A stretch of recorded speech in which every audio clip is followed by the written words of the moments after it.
Praise the lord. ప్రభువైన యేసుక్రీస్తు నామమున ఈ కార్యక్రమాన్ని వీక్షిస్తున్న మీ అందరికీ శుభములు తెలియజేస్తూ ఉన్నాను. విజన్ క్యూటీ ఫెలోషిప్ వారి యేసుతో ఏకాంత సమయం ఈ క్వైట్ టైం కార్యక్రమములకు మిమ్మల్ని ప్రేమతో ఆహ్వానిస్తున్నాను. ప్రతిరోజు దేవుని వాక్యాన్ని ధ్యానించే సమయము దేవుడు మనకు అనుగ్రహిస్తున్నందుకై దేవునికి వందనాలు తెలియపరుస్తున్నాను. మనం ద్వితీయోపదేశ కాండాన్ని ధ్యానం చేస్తూ ఉన్నాం.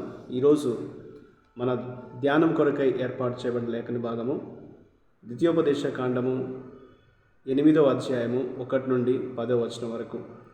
ముందుగా ఈ భాగంలో మనం మొదటి 6 వచనాలు చదువుకుందాం. మీరు బ్రతికి అభివృద్ధి నొంది యెహోవా మీ పితరులతో ప్రమాణం చేసిన దేశమునకు పోయి దాన్ని స్వాధీనపరుచుకున్నట్లు నేడు నేను నీకు ఆజ్ఞాపించిన ఆజ్ఞలన్నింటినీ అనుసరించి నడుచుకునవలెను. మరియు నీవు ఆయన ఆజ్ఞలను గైకొందువో లేదో నిన్ను శోధించి నీ హృదయములో నన్ను తెలుసుకొనుటకు నిన్ను అనుచు నిమిత్తమును అరణ్యములో ఈ 40 సంవత్సరములు నీ దేవుడైన యెహోవా నిన్ను నడిపించిన మార్గం అంతటిని జ్ఞాపకం చేసుకొను. ఆహారం వలననే కాక యెహోవా సెలవిచ్చిన ప్రతి మాట వలన నరులు బ్రతుకుదరని నీకు తెలియచేయుటకు ఆయన నిన్ను అణచి నీకు ఆకలి కలుగజేసి నీవే గాని నీ పితరులే గాని ఎన్నడెరగని మన్నాతో నిన్ను పోషించను. ఈ 40 సంవత్సరములు నీవు వేసుకొనిన బట్టలు పాతగెలలేదు, నీ కాలు వాయలేదు. ఒకడు తన కుమారుని ఎట్లు శిక్షించునో అట్లే నీ దేవుడైన యెహోవా నిన్ను శిక్షించువాడని నీవు తెలుసుకొని ఆయన మార్గంలో నడుచుకొనున్నట్లును ఆయనకు భయపడినట్లును నీ దేవుడైన యెహోవా ఆజ్ఞలను గైకొనవలెను. ఈనాటి లేఖన భాగం ఆధారంగా మనం ఏర్పాటు చేసుకున్న అంశం ఏదనగా దేవుణ్ణి జ్ఞాపకం చేసుకొనుడి. Remember God. నేటి వాక్య భాగం యొక్క సారాంశాన్ని మనం ఆలోచించినట్లయితే, ఎలాంటి సౌకర్యాలు లేనటువంటి అరణ్యంలో, కొరత కలిగినటువంటి అరణ్యంలో ఇశ్రాయేలు దేవునిపై ఆధారపడి ఆయన మాటకు లోబడి జీవించినట్లు శిక్షణ పొందుకున్నారు.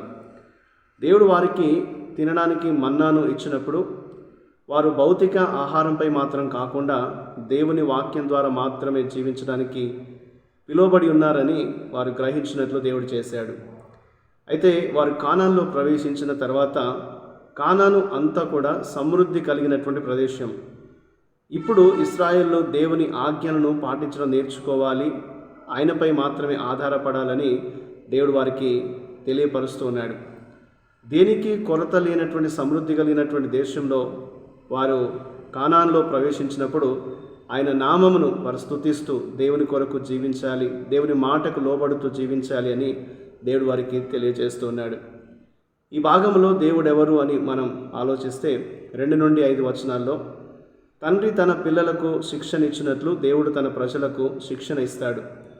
తల్లిదండ్రులు తమ స్వంత ప్రయోజనాల కొరకు తమ పిల్లలకు శిక్షణ ఇచ్చినట్లే దేవుడు ఇశ్రాయేలు వారి ప్రయోజనం కొరకు వారికి అరణ్యములో వెళ్ళినట్లు వారిని పంపించినట్లుగా వాక్యంలో మనం చూస్తూ ఉంటాం.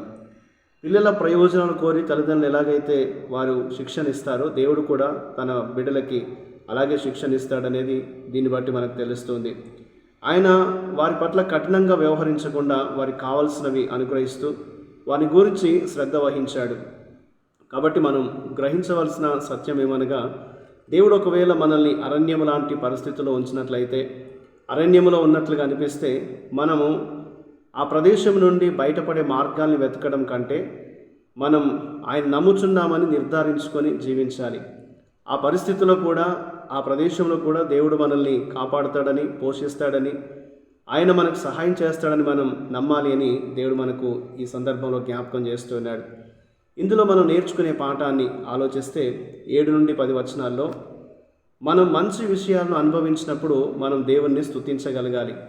దేవుడు మన జీవితాల్లో అనేకమైన మేలులు ఆయన చేస్తున్నప్పుడు, మనకు మంచివి అనుగ్రహిస్తున్నప్పుడు మనం దేవుణ్ణి ఘనపరచాలి, స్తుతించాలి అనేది దేవుని వాక్యం చెప్తుంది. అయితే మనం ఆ పరిస్థితిలో అన్నీ మనకు సరిగ్గా ఉన్నప్పుడు, సమృద్ధి ఉన్నప్పుడు మనం జాగ్రత్తగా ఉండాలి. ఎందుకంటే మనం ఆనందించడానికి అనుమతించినటువంటి దేవుడు మన జీవితాల్లో మనం వాటి నుండి సులభంగా పరధ్యానంలో మనం పడిపోయేటువంటి ప్రమాదం ఉందని కూడా హెచ్చరిస్తూ ఉన్నాడు. కాబట్టి మనం వాటి నుంచి వైద్యులకి పరధ్యానంలో పడిపోకుండా దేవుణ్ణి గుర్తు చేసుకునేటట్లుగా దేవుడే మనకి ఇవన్నిటినీ అనుగ్రహించాడనేటువంటి విషయాన్ని మనం మనసును పెట్టి దేవుణ్ణి స్తుతించే విధంగా జీవించాలని దేవుడు మనకు జ్ఞాపకం చేస్తున్నాడు. ఆనందించడానికి దేవుడు మనకు ఇచ్చినటువంటి మంచి విషయాలు ఏంటో మనం ఆలోచన చేయాలి. వాటన్నిటిని బట్టి ప్రభువును స్తుతిస్తూ మనం దేవుని మరవకుండా జాగ్రత్త పడాలనేది దేవుడు మనకు జ్ఞాపకం చేస్తున్నాడు. మనకి ఏవైనా మేలు మంచి జరుగుతుంది అంటే ఆ విషయాలు, ఆ పరిస్థితిని కల్పించింది దేవుడే అని గుర్తుంచుకొని దేవుని మనం స్తుతించాలి, ఆరాధించాలి అనేది దేవుడు మనకు జ్ఞాపకం చేస్తున్నాడు. కాబట్టి ఈనాటి ఈ లేఖన భాగంలో దేవుడు ఇశ్రాయేలు ప్రజలకు తాను ఏ రీతిగా వారిని పోషిస్తూ ఏ రీతిగా వారిని నడిపిస్తున్నాడో వారు జ్ఞాపకం చేసుకోవాలని దేవుడు వారికి తెలియపరుస్తూ ఉన్నాడు. మన జీవితాల్లో కూడా అదేవిధంగా ఇంతవరకు దేవుడు మనకు ఎలా సహాయపడి ఉన్నాడో, ఎలా మనల్ని పోషిస్తూ ఉన్నాడో, ఏ రీతిగా ఆయన మనల్ని కాపాడుతూ భద్రపరుస్తున్నాడో మనం తలంచుకుంటూ దేవుణ్ణి మనం స్తుతించాలి. మన జీవితాల్లో ఏ పరిస్థితిలోనైనా సరే దేవుని మరవకుండా జాగ్రత్త పడాలనేది దేవుడు మనకు ఈ లేఖనం ద్వారా జ్ఞాపకం చేస్తున్నాడు. లేమి కలిగిన పరిస్థితుల్లో దేవునిపై ఆధారపడాలి. సమృద్ధి కలిగిన పరిస్థితుల్లో దేవుడు ఆ స్థితిని మనకు దయచేసినందుకై దేవుని స్తుతించాలనేది ఈనాటి లేఖన భాగం మనకు జ్ఞాపకం చేస్తుంది.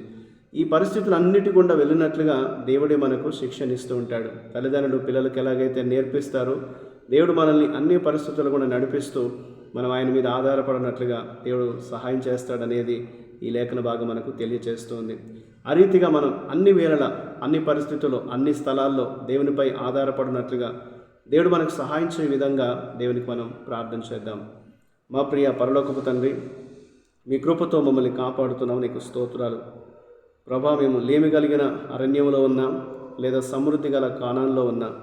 మేము ఎక్కడ ఉన్నాను, ఏ పరిస్థితిలో ఉన్నాను ప్రభా, మేము మిమ్మల్ని జ్ఞాపకం చేసుకున్నట్టుకు, మీ మీద ఆధారపడి జీవించుటకు మాకు సహాయం చేయండి. మమ్మల్ని పోషించువాడవు, కాపాడువాడవు నీవే అని నమ్మకం ఉంచుతూ నాయనా నిన్ను ఘనపరిచే విధంగా మాకు కృప చూపమని యేసుక్రీస్తు నామమున ప్రార్థిస్తున్నాను తండ్రి, ఆమేన్. వీళ్ళారా, మీరు సమయం తీసుకొని ఈ యొక్క వాక్యాన్ని విన్నందుకు మీకు ప్రత్యేకమైన వందనాలు తెలియజేస్తున్నాను. అనుదినం అందించబడుతున్నటువంటి యొక్క డైలీ రిఫ్లెక్షన్స్ మీకు దీవెనకరంగా ఉంటే మీ యొక్క అనుభవాల్ని మాతో పంచుకోవాలని కోరుతూ ఉంటున్నాను. ప్రభు కృప మనందరికీ ఎల్లప్పుడూ తోడయుండి కాపాడును గాక. ఆమేన్.